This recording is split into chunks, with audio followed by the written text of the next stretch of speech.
예, 안녕하십니까.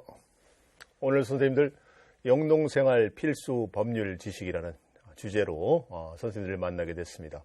참고로 저는 유원대학교 이봉린 교수라 합니다. 먼저 아마 유원대 하면 좀 생소하시지 않을까 싶어서 학교 소개를 좀 간략히 드리자면, 그동안에 이제 충북 영동군의 소재에서 영동대학교 지역명을 따가지고 그렇게 호칭하던 걸 저희들이 벌써 한 5년 됐습니다. 16년 3월 1일자로 충남 천안 아산에 캠퍼스를 하나 만들어가지고 현재 한 절반에 이르는 학과들을 다 그쪽으로 이전을 한 상태입니다.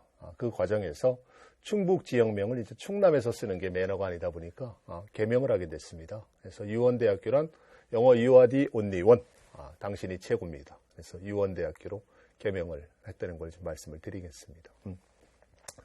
자, 오늘 선생님들 영농생활 필수 법률 지식이다. 주제가 법률이라 해서 이렇게 거창하진 않습니다.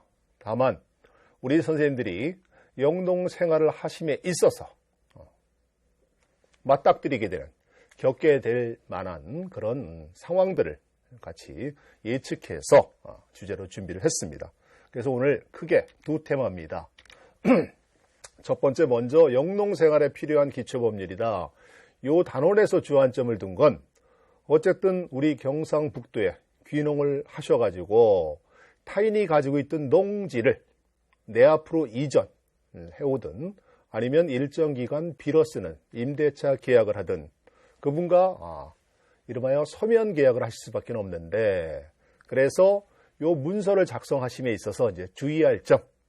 그래서 첫 번째는 이름하여 계약서 작성 시 유의사항, 요 위주로다가 해서 편성을 했고요. 두 번째, 요 부동산 관련 법률 지식에서는 역시 우리 경북도 예외가 아닙니다. 대한민국 전국 팔도 어디 가나 이런 분쟁이 없는 곳이 없어요. 그러니까 과거에는 우리 선생님들 마을 초입세, 그분의 대지에 집을 짓고 일정 공간에 이제 앞마당 구실을 했었는데, 그게 우리 농촌 사회도 기계화, 영농화 되다 보니까 어느 순간 마을 길화 됐던 얘기입니다. 근데 그분이 갑자기 돌아가시게 되고, 자녀들도 역시 그분의 고인의 명예도 있고 하니 소유권 행사를 아무래도 조금 제한 조금 행사를 적게 하실 겁니다. 그런데 부득불 선친이 남겨준 부동산을 담보로 금융권으로부터 일정 기간 금원을 담보해주고 빌어 썼다는 얘기예요. 그 순간 일정 기간 차용해 쓴 거 약속을 못하게 되니까 어떻게 된다? 금융권은 냉정해요. 약속을 지키지 못하니까. 그래서 경매로다가 전혀 얼굴도 모르는 사람이 소유자로 등장합니다. 그리고 마을 분들을 상대로 해서 소유권 행사를 하더라는 얘기예요. 자, 여기에서 벌어지는 문제점이 바로 주의지 통행권이라는 겁니다.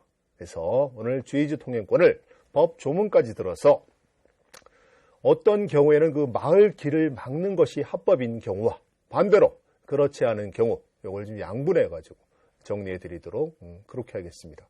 자, 그리고 나아가서 이 부동산 관련돼서는 전국 팔도에 명산을 포함해서 우리의 장래 문화가 그러했기 때문에 이 묘지에 대한 권리, 그걸 법률용어로 분묘기지권이라 합니다. 그래서 오늘 이 시간에는 분묘기지권은 어떻게 성립이 됐고, 또한 나아가서 분묘기지권이 성립한 묘는 이장을 무시키는지, 혹은 묘지주와 임야주, 산주완의 그 간에 사용료의 문제가 발생이 될 겁니다. 그래서 지료는 지불해야지만 되는지, 아니면 오랜 관습으로 지불을 안 해도 되는지, 이런 문제 같이 다루어 드리도록 그렇게 하겠습니다. 자, 먼저 영농생활 필요 기초법률이다. 그래서 우리 선생님들 일상에서 우리가 계약 그러면 매매 계약을 한다, 임대차 계약을 한다. 이걸 채권 계약으로 분류합니다. 또한 조금 이따가 제가 등기부를 보여드리겠지만, 등기부에 자기 이름을 설정하는 거, 혹은 은행으로부터 일정 기간 금원을 좀 차용해 쓰고 거기에 권리 설정, 이름하여 근저당권이라 합니다. 그거를 설정해 주는 행위, 이걸 물권계약으로 분류하고요. 그 다음에 남녀가 혼인계약을 통해서 법적으로 부부가 되는 거, 그리고 입양계약을 통해서 부녀 모자관계가 되는 거, 요거를 신분계약으로 분류합니다. 그래서 일상에서 계약 그러면 채권, 물권, 신분을 다 총칭하는 의미로 보이지만 우리가 일상에서 선생님들 생각할 때 제가 계약 그러면 머릿속에 무엇이 떠오르느냐? 열의 아홉은 거의 다가 채권 계약입니다. 그렇죠? 그래서 어떤 논리 기결이 가능하냐면 계약은 뒷구로 채권이고 또한 이 채권 계약은 종국에 마지막에 가서 약속을 잘 지킨 사람이 반대로 그렇지 않은 사람 때문에 일정 피해를 입었습니다. 그러면 상대방에게 손해배상 책임을 묻겠죠. 응당 이 손해배상 책임은 금전, 돈으로 할 수밖에 없습니다. 그래서 이 계약은 채권 계약이고 또한 채권 계약은 금전, 돈이랑 직결되기 때문에 가운데 채권 계약을 빼버리면 계약은 돈이다. 이런 논리 기결이 가능합니다. 자, 그런데 선생님들 일상에서 우리가 보편적으로 구두로 하는 경우들도 많죠. 계약을. 그런데 종국의 마지막에 가서 상대방이 거짓말로 일관해도 증명할 수 있는 문서가 없다고 하면 우리는 그걸 법적 효력을 인정을 받을 수가 없습니다. 그래서 항상 일상생활에서는 문서를 수수해야 함이 상당히 중요하다. 중요한 일이다. 이런 말씀을 드릴 수가 있겠는데요. 자, 그런데 선생님들 오늘 제가 일상 좀 팁을 드릴게요. 우리가 한간에 그런 표현들이 있죠. 부자지간에도 금전거래 하지 마라. 자, 그런 표현이 왜 나왔을까요, 선생님들? 그 가까운 부자 간에도 금전 문제 가지고는 불화가 생길 수 있다. 이런 전제입니다. 자, 그런데 부자지간에도 금전거래 하지 말라. 그런 말이 있지만 일상생활에서는 어떤 그 가까운 인척 혹은 지인 간에 오랜 벗 사이에서 이 금전거래를 안 할 수 없는 상황에 직면하게 됩니다. 자, 그런데 자, 오랜 벗 나의 50년, 60년 지기 친구가 있다. 중마고우가 있다. 자, 그런데 나와 금전거래를 함에 있어서 자, 어느 순간 나를 찾아오더니 친구야, 나 급한 대로 내년에 연초에 그 영농자금 저리로 대출이 가능하다고 하니 그때 좀 상환해 줄 테니까 급한 대로 한 3개월만 돈 한 1,000만 원만 좀 빌려 씀세. 이런 제안을 합니다. 자, 그런데 좋습니다. 우리 이 방송을 들으시는 선생님들이 여유 자금이 없다면 금전거래는 당연히 못하겠죠. 근데 마침 여유 자금이 있어요. 그래, 친구야 좀 돈 한 3개월 갖다 쓰겠다고? 그래, 우리 사이에서는 이자는 서로 안 받기로 하자. 자, 근데 1,000만 원을 친구에게 내주면서 친구야, 자, 조건이 하나 있다. 우리 가까운 사이일수록 금전 이 거래는 좀 명확히 하라는 이야기가 있더라. 그러니 여기에 차용증서 하나만 써주렴. 그럼 친구분이 아이 고맙네 친구. 그래서 차용증서를 써주면 좋은데 이게 참 그렇지 못한 경우들이 다반사입니다. 그렇죠? 오히려 빌어 쓰는 사람 입장에서 적반하장으로 나가시는 경우들이 가끔 있어요. 나를 상대로 문서를 받겠다고 친구 참 서운하네. 오히려 그렇죠? 자, 이렇게 되면 선생님들 문서를 안 받고 빌려주자니 나중에 증명이 어려우니까 자, 이걸 빌려줘야 돼 하는 고민에 쌓이게 되실 거고, 반대로 문서를 써주지 않겠다는 친구를 상대로 해서 차용증서 요걸 하나 받겠다는 취지는 오히려 내가 인색한 사람이 됩니다. 그렇죠? 자, 이런 진퇴양난의 길에 봉착하시게 될 여지가 큽니다. 일상생활에서는. 자, 이럴 때 생활 팁으로 하나 드리는 거예요. 선생님들, 우리 지인 간에, 가까운 인척 간에 금전 거래하실 때 이런 문서 수수가 어렵다. 이때는 절대 현금 거래하시면 안 됩니다. 그럼 무엇으로 하셔라? 계좌이체. 계좌이체 하시는 습관을 길러 주십시오. 자, 그런데 계좌이체 하실 때도 요령이 있어요, 선생님들.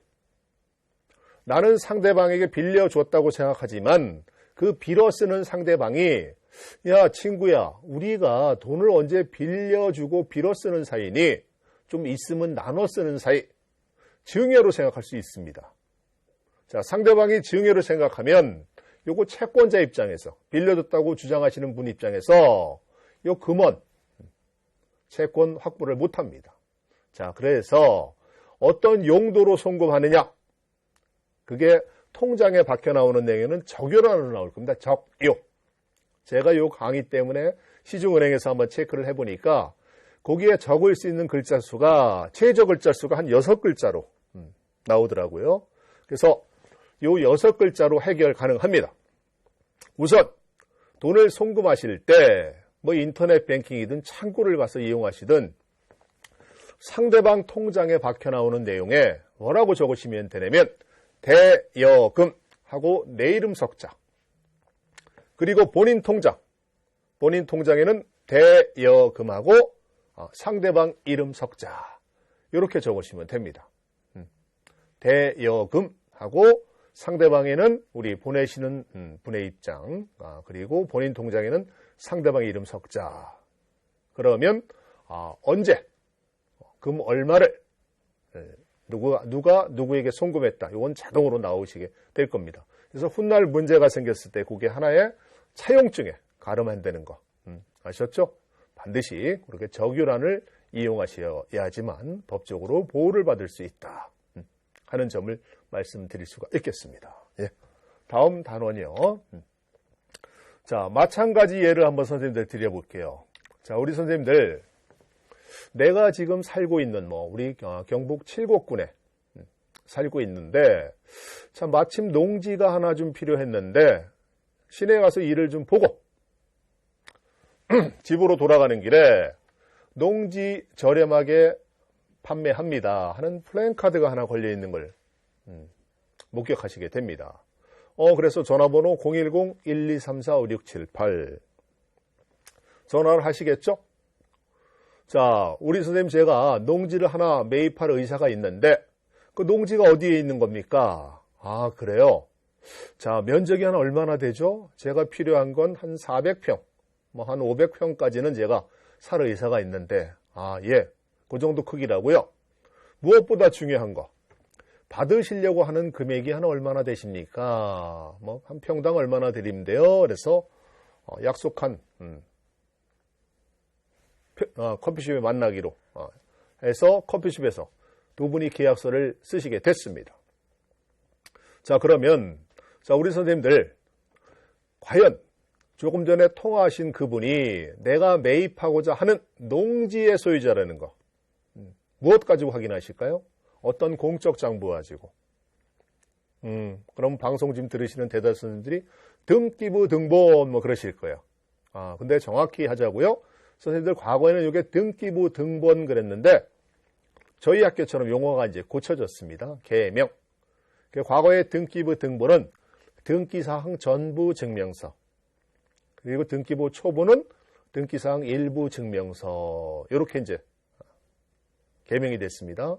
자, 그런데 중요한 건 등기부 등본이 등기사항 전부 증명서로 개명이 됐다, 이게 중요한 것이 아니라 그냥 우리가 등기부 이렇게 통용하니까 요 등기부 자체, 우리 대한민국이 공신력, 공적으로 믿을 신자를 안 준다는 거, 이게 중요한 겁니다. 갑자기 방송 들으신 우리 선생님들 그러실 거예요. 대한민국 법치주의 국가 아닙니까? 근데 요 믿을 신자를 안 준다는 얘기는 또 무슨 얘기예요? 예, 대한민국 법치주의 국가는 맞지만 등기부에 공신력 주는 나라 아닙니다. 그러니까 요 등기부만 무조건 신뢰하고, 신뢰해서 거래하시는 건 금하셔야 된다, 이런 취지입니다.